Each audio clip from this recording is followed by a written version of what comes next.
Welcome to Channel 17, the Town of Colonie Government Channel.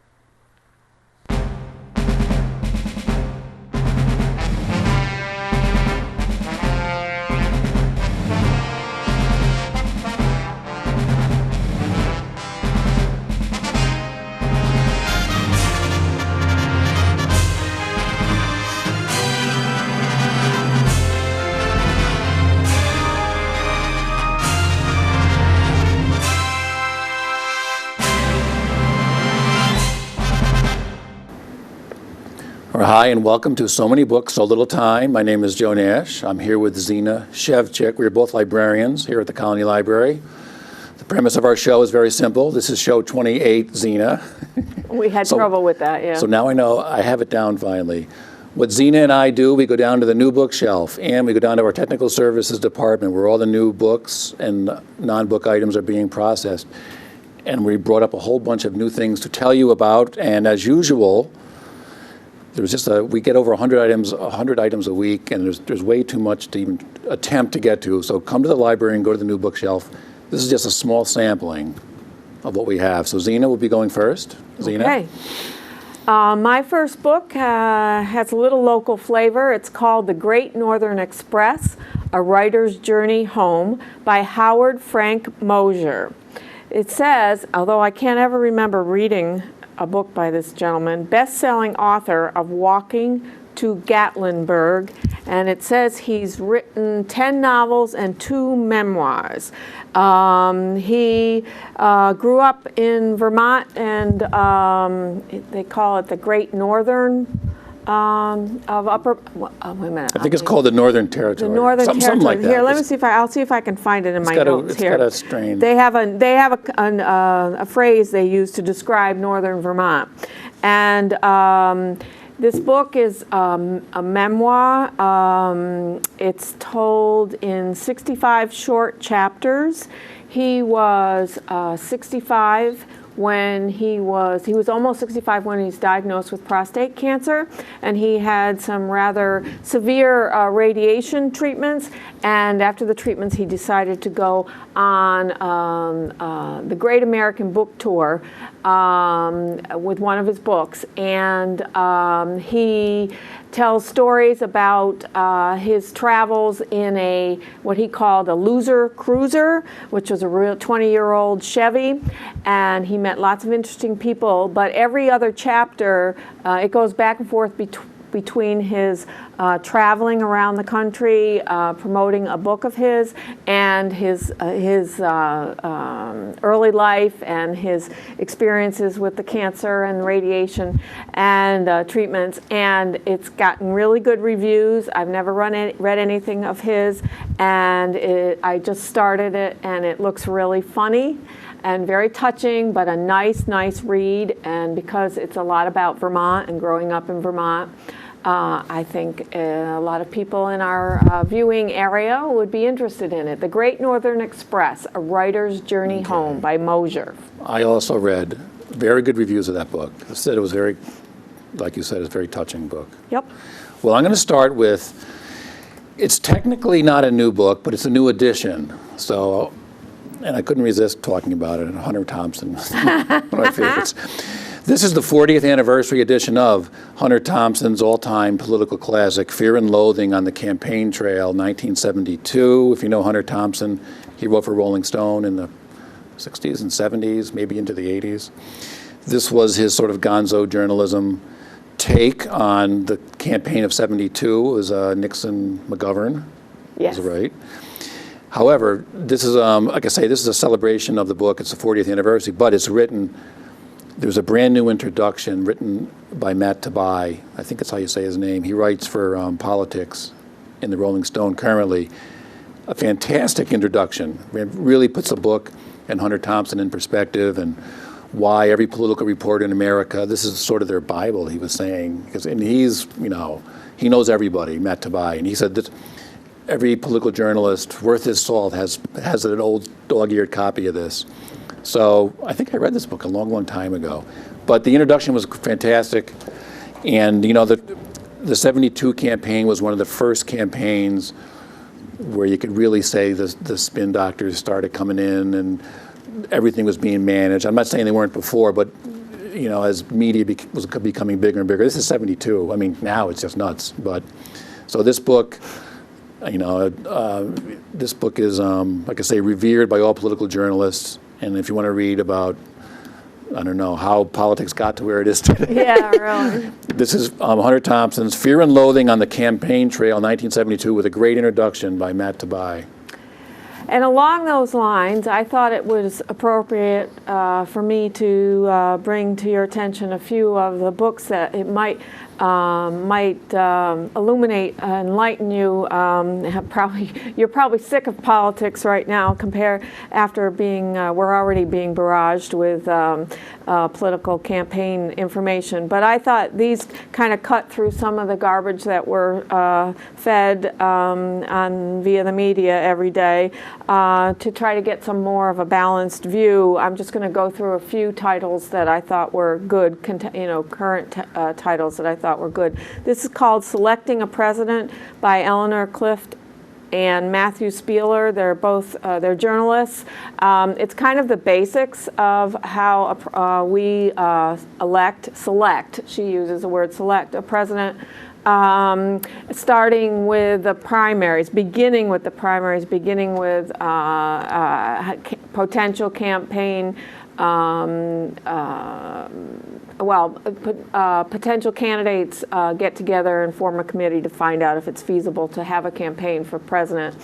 And it gives a lot of facts and figures. It explains how primaries are run differently in every state, and half the time we don't know what's happening when we hear stories about the primaries in other states and how they're being fought. So I thought that this was a good start. And I know a lot about politics, and this is there's a lot of things in here I didn't know.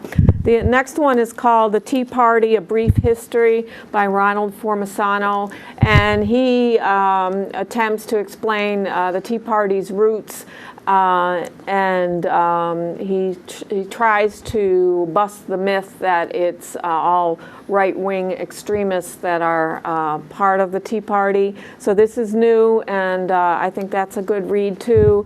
Another one I just came on today, What You Should Know About Politics But Don't. This is a second edition of Jessamine Conrad, and I found reviews that said that she was biased both toward the left and toward the right in her reporting here, but I actually have enjoyed browsing through it. I really like what she's done. She highlights key words and key phrases within the text of the book, so you can browse through the book. It might talk about generic drugs, or Judith Miller, or liabilities laws, or malpractice, or I'm not getting slippery slope, right to life, right to choose, national interest, neocons, just things that so you can pick and choose. So I think that that's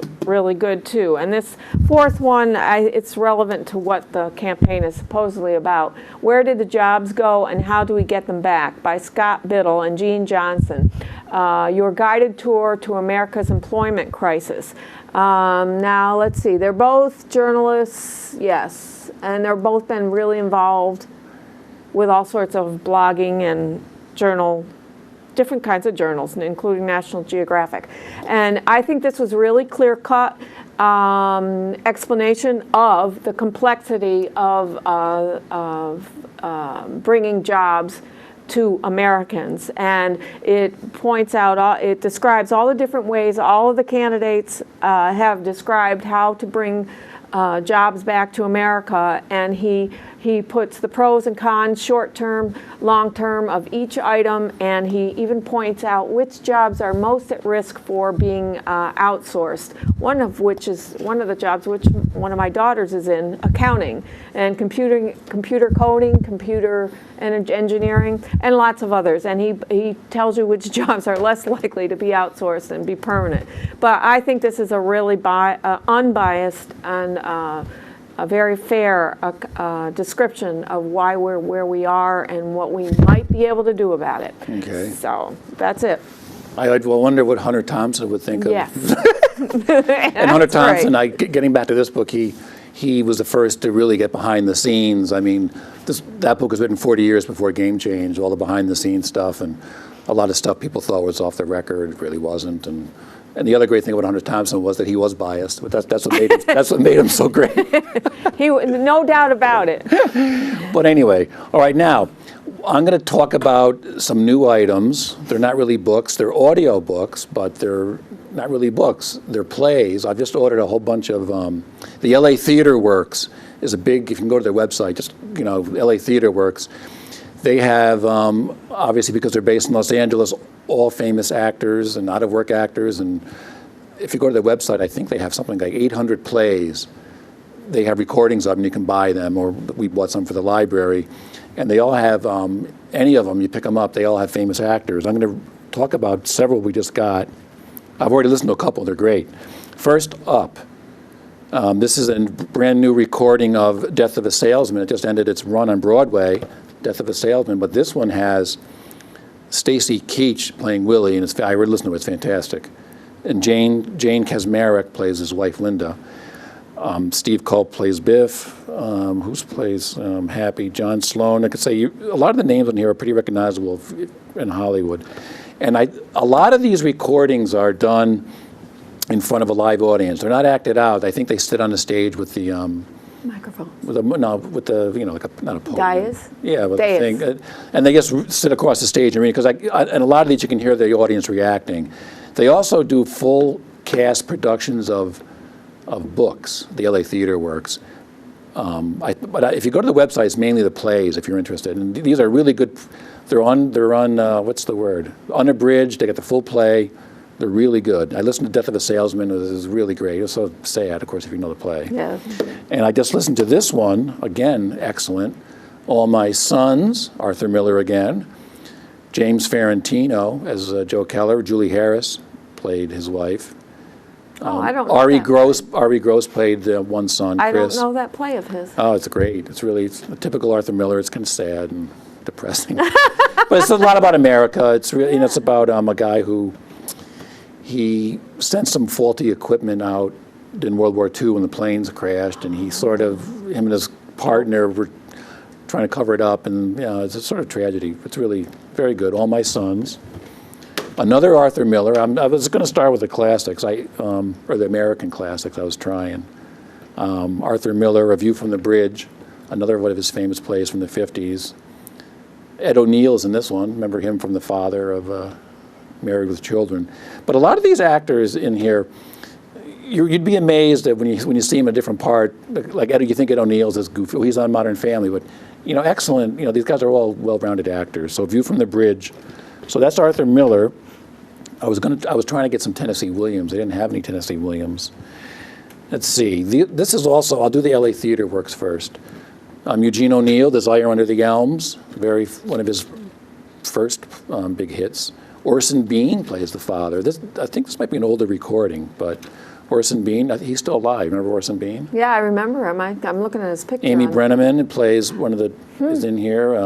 Charles Kimball is in here. He's a famous Broadway actor. Now, I was going to get some classics here. This is Tartuffe, I think is how you say it, by Moliere. And this is starring an actor I've seen many times in plays, a fantastic comedic actor, Brian Bedford, playing the main part. And this is the Richard Wilbur translation. Richard Wilbur translated a lot of the Moliere plays in rhymed couplets, I think. I've seen some of them. They're very funny. I haven't listened to this one yet, but I can't wait because Brian Bedford I've seen in many plays. I don't recognize any other names in here, but again, all these LA Theater Work productions are really good. I got two more. Tom Stoppard, he's an English playwright. So he has plays that are they're kind of about everything. I don't know. They encompass all space and time, and he's very sort of intellectual. I don't know, but he's sort of like a modern Shaw, George Bernard Shaw. So this is Arcadia, one of his most famous plays. Kate Burton is in this. Mike Capri, Jennifer. I don't know. Let's see. I don't recognize any of these people. But again, they're all Hollywood Broadway actors. And one other one. This is The Real Thing, one of his earlier plays. So that's by LA Theater Works. And go to their website. You can, they're really good. And I got two more. This play is currently on Broadway, but we're filming this today. Today is what? June 16th. July 16th. Alan Cumming is doing a one-person show of Macbeth, where he's like in a sane asylum, and he for some reason acts out the whole play. Now, I mean, I'm sure there's some cuts, but it's basically, I just saw a review. It's gotten good reviews, but he's one person playing all the parts. Of course, he's in an insane asylum. So this is Alan Cumming. You probably know him. He's kind of strange too. Yeah, he was in the. He's in The Good Wife, and he's also introduces mystery on. Yep, and he was in Cabaret in the '90s. But anyway, this is a one-person Macbeth. Wow. Can't wait to listen to this one. And one more. This is a play by Alan Bennett called The History Boys. I don't know if you ever saw that movie. No. I bought this one because I saw it on Broadway, and I really love this play. The play is a little bit different than the movie, if you know the movie. It's about. It's got to be Cambridge or Oxford. Yeah, it's about a group of 8 kids. They're in high school. Well, what is high school in England? Studying to go to Oxford and Cambridge. It takes place in the 80s, and they have this very sort of eccentric teacher who doesn't really care about exams and getting into Oxford and Cambridge, and they have another teacher who really does, and it's the whole conflict is, what is education? I love that sort of theme with me. Maybe I've seen this. So the big question is, what is education? Is it just studying for exams? Is it knowing this and that, or is it, learning things? And there's one of the actors has a minor part, but you probably can't see it here. The guy who's now starring in Broadway on One Man, Two Governors, James Corden, is in this. But if you know the movie, I'd listen to this. The play is a little bit different. There's a couple of things they do in the play they don't do in the movie. The characters address the audience. And there's a couple of scenes when they're talking about what is education that aren't in the movie, but they're a really endearing kind of play. The History Boys by Alan Bennett. So that's our latest collection of plays on audio. So, Zina? Yeah, that's different. I'll have to try some of those. My next book is called The Kissing Sailor, The Mystery Behind the Photo That Ended World War II. Now, I have to find the exact date. Let's see if I can find it. On August 14th, 1945, the legendary photographer Alfred Eisenstadt took a picture of a sailor kissing a nurse in Times Square moments after the news of Japan's surrender had been announced. So most of us know this picture from the Life magazine picture, but it's also been used quite a bit for all sorts of other things, that marketing and stuff. And it's a fascinating story. It was just published in May. I thought I had read in the past that the people who are in this photograph had finally been identified, because when Mr. Eisenstadt took the picture, he failed to get the people's names, and it was such a chaotic scene in Times Square on Victory Day in 1945, and so apparently this book tells the story of how some people have come forward since 1945 and claim to be the sailor and or the nurse. How's that? The sailor or the nurse. Many people did. And even some of the people in the background. So a couple of people, the authors are Lawrence Varia and George Galdorisi, put together a plan for trying to figure out who these people really are. And they got a team of forensic anthropologists, famous photographers, all sorts of experts, scientific experts, and they analyzed the picture very closely and looked at pictures of the people who claim to be these people, and they think they finally identified in convincing convincing way who the actual people were. And the story, it reads like a detective story, and it's very accessible, and it's fascinating, and I think that a lot of our... Well, I think they went and talked, they identified some of the people in the background, and they got to them somehow, and then they... No, I want to read that, because I read some really... Because that's such an iconic part of America, that picture. It is. It's really... So, the kissing girl, no, the kissing sailor. Oh my gosh. The mystery behind the photo that ended World War II. All right, now, when I was just talking about the plays, I forgot one. I got to bring, it's not an audio, but sometimes reading plays can be as good as seeing them. This is a brand new, I'm sorry, it's not new, it's a new book. It's called Claiborne Park. It won both the Pulitzer Prize and the Tony Award for the best play last year, and it's sort of a take on, remember Raisin in the Sun? Yes, I do. I think he uses the same house or the same neighborhood, and the first half of the play takes place in '59 when the black couple's moving in, and then the second half takes place 50 years later in 2009 when it's being regentrified and white couples moving in. And it's supposed to be a really good play, but anyway, that was, I meant to talk about this when so if you want to read the Pulitzer Prize winning play and Tony Award for Best Play, Claiborne Park by, Bruce Norris. That was part of my last one, so I'm going to keep going. Go right ahead. You're on a roll. Now here's the next in a long line of Jane Austen books. There's a never-ending guide to them, or never-ending supply of them. This is the latest, the Jane Austen Guide to Happily Ever After. And whenever all these books come out, they always, people love Jane Austen, of course. They always get pretty good reviews. And so this is sort of written like a self-help book. What Jane Austen's heroines can teach modern women about men, sex, marriage, and lasting happiness. So what she does, Elizabeth Cantor. This book actually looks Elizabeth Cantor. It looks pretty good. She writes it sort of like a self-help book for young women today, and she filters everything through the... Do you know how many novels there are? No, I don't. I actually don't. No, she filters everything through the 6 novels of Jane Austen.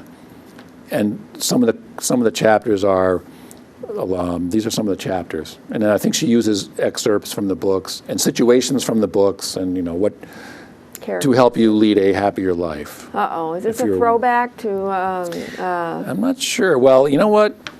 The 1950s? Well, let me just say one thing about Victorian this book. era?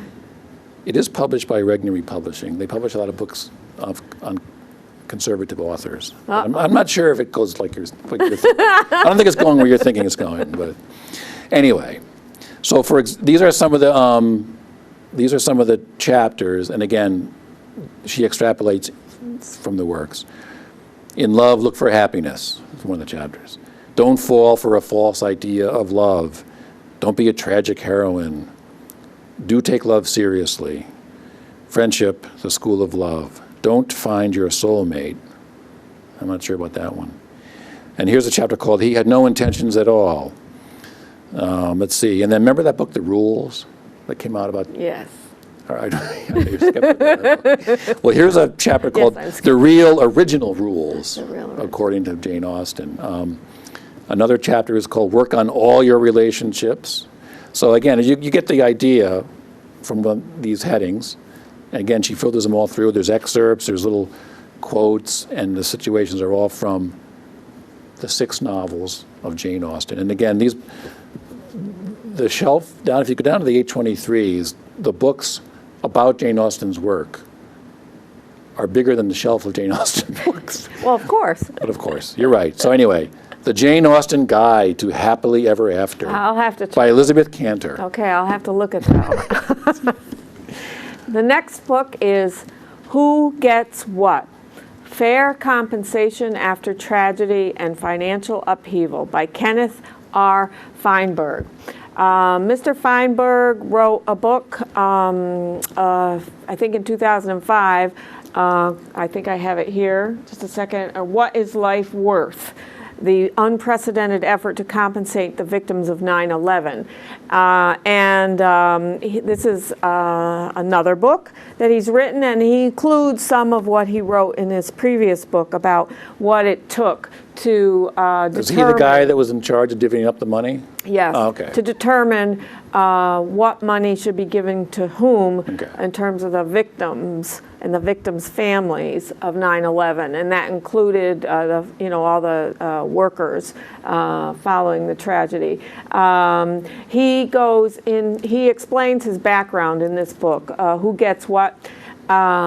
His background in this kind of work started in 1984 when their lawsuit started about Agent Orange being used in Vietnam. Agent Orange was a herbicide that was used to clear the forests in Vietnam to try to uncover some of the, I want to say terrorists, but that's not what they called them then. Counterinsurgents, that's not what they called them either then. I'm trying to remember. The jungle warfare people from North Vietnam and the Viet China. Cong? The Viet Cong, there you go. That was his first effort at this kind of effort to determine what kind of compensation should be given to whom. In that case, it was the government. He also talks about his work with the latest disaster, which was the BP oil spill off of the coast of Louisiana, and there was something else in between. I can't remember what it was, but it's fascinating. He talks about the difficulties he had dealing with the victims and coming to a fair agreement. And he said that just about no one is pleased with what he's done, but he thinks it's fair. One of the stories that was fascinating that stuck with me was he used it as an example of what he had to sift through in terms of conflict, emotional conflict. Was he talked about a widow of someone who was killed in the World Trade Center collapse, and she had a few young children, and someone came forward saying that she wasn't married to this the man who died, but she had a couple of his children, and the wife did not know about the other woman, and he had to decide whether to compensate the mistress in effect and the children that she had with him as well. So those kinds of stories are interspersed in here, as well as legal issues. He's a lawyer. Was he involved with the BP money? Yes. So he did the BP. And, yes. Okay, that's what I thought. And he mentions. I'm trying to see what. Let's see what else it was. Agent Orange. So 9/11. Virginia Tech shootings as well. That's what. Yeah. So He's been involved. He's the expert in. Yes, in how to compensate victims. Okay. And so it's not just the government money. It's like private companies. And in Virginia Tech's case, well, I guess it's the government because it's a public school.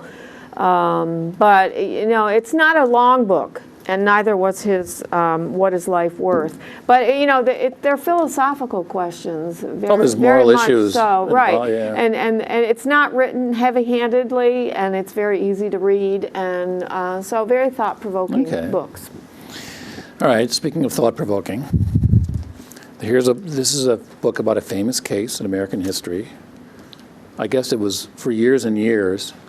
It was the litmus test. There you go. For lefties and righties, I guess you could say. It's a book about the Alger Hiss case. He just never goes away. He's like a bad penny. So you know the case. So this book probably won't be the last book on it, but perhaps it will close the case finally, because it's already been proven that he really was a spy. All right, if anyone's watching, some people will say no, but anyway, it's called Alger Hiss, Why He Chose Treason, by Christina Shelton, is a former U.S. intelligence analyst and spent more than 20 years, working in counterintelligence and studying, working on the Soviet stuff. So right away, people might think it's not a good. if you think the other way, there's also a very short introduction by Richard Pipes, very, very foremost writer of the Russian Revolution, and of course, excuse me, Alger Hiss, the case. He was accused of being a spy in the 50s, and he only got convicted of perjury because of the I think the statute of limitations left. And he maintained his innocence, I think, until he died. He was in his 90s. He died in 1996. And I think he still was denying he was a spy, but a lot of information has come out after the Soviet Union fell that he was a spy. And of course, the Whittaker Chambers thing, you know, he was a spy too, but why should we believe him? So the whole if you're aware of the case, it's absolutely fascinating part of American history. And so the subtitle might tell it all, why he chose treason. I was just looking at this. I only skimmed it. It looks very interesting. And again, it probably won't be the final word, but I think, if I'm not incorrect, I think the editor of The Nation magazine still maintains his innocence. I don't know. It's a big case, I guess you could say. Well, I don't know. Do you We know? may never know. No, I Well, it just seems know- like the archives in Russia show that he was a spy. I mean, and what's fascinating to me is we live in an age where it's very hard for people not to know everything about everybody all the time. And what's interesting about those books, it could be the case of what's the missing baby in the Lindbergh? Yeah, I mean, there's certain things that they had no way of discovering the truth, really. And you know, we have ways now, and that's fascinating. They had a lot to of me. stuff in the Soviet archives. Right, and that's fascinating to me, that Yeah. over time things become apparent, become So again, known. a fascinating part of American history, the Alger Hiss case, yet another book. Alger Hiss by Christina Shelton. I have one more. I did hear about this on the radio as my husband and I were driving to Cape Cod a few weeks ago, and because I know a lot of our viewing audience probably vacations in Cape Cod, I thought they might be interested in this. But it's also it's a character study in effect. It's called Island Practice: Cobblestone Rash, Underground Tom, and Other Adventures of a Nantucket Doctor, written by Pam Belloc. She's a journalist and writes, I think, for the Times or some other well-known staff writer in New York Times. Yeah, she's a health and medical writer. This is about a GP, a general practitioner on the island of Nantucket for the last 30 plus years.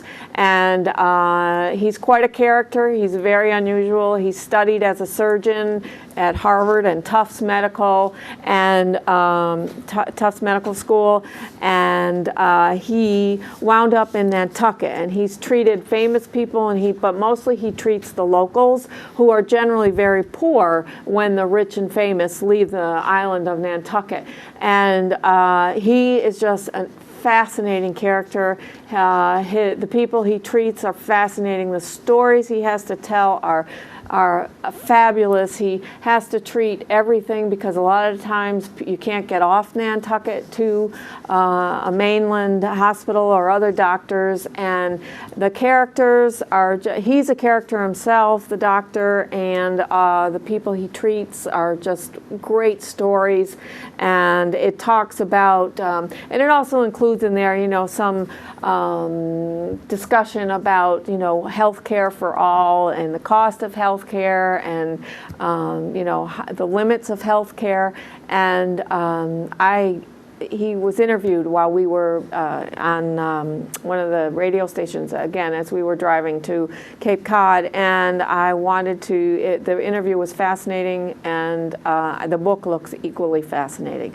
Island Practice, basically The Adventures of a Nantucket Doctor by Pam Belloc. Okay, well, I have one more too. This is a book that I read some really good reviews. In the New York Times, the guy who usually does the nonfiction books during the week, he usually writes history, biography, business books, but he reviewed this as a science book, and he said it was like one of the best books he ever read, practically. It's a book about evolution and science. It's called Horseshoe Crabs and Velvet Worms. The subtitle is The Story of the Animals and Plants That Time Has Left Behind by Richard Fortey.